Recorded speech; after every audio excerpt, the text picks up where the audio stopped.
ब्रेकनंतर आपलं पुन्हा एकदा स्वागत आणि महत्त्वाची बातमी आहे सांगलीतनं हातनूर इथे शेतकरी सचिन काशीनाथ पाटील यांनी आर्थिक अडचणीच्या पार्श्वभूमीवर आपली पेरूची बाग काढण्याचा निर्णय घेतलाय। आपल्या 35 गुंठ्यातील पेरूची बाग आर्थिक संकटामुळे आणि पावसाच्या नुकसानीमुळे प्रचंड खर्च हा शेतीमध्ये होतोय आणि उत्पन्न यात ताळमेळ बसत नसल्यानं हा निर्णय त्यांनी घेतलाय। यावर्षी पावसामुळे फळ लागणीच्या काळातच सततचा पाऊस झाला, त्यामुळे फळधारणा झाली नाही, फुलगळती झाली आणि आलेल्या फळावरती सुद्धा रोगाचा प्रादुर्भाव होता। त्यामुळे त्यांच्यावरती औषधांचा खर्च सुद्धा मोठ्या प्रमाणात झाला।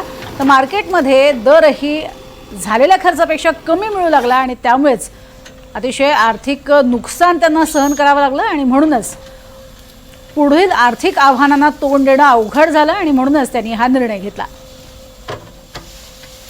4 वर्षापूर्वी मी 1 एकर पेरूची लागवड केली, परंतु वातावरण निसर्गाच्या अवकृपेमुळे नेहमीच उत्पादन आणि खर्च याचा ताळमेळ बसत नव्हता।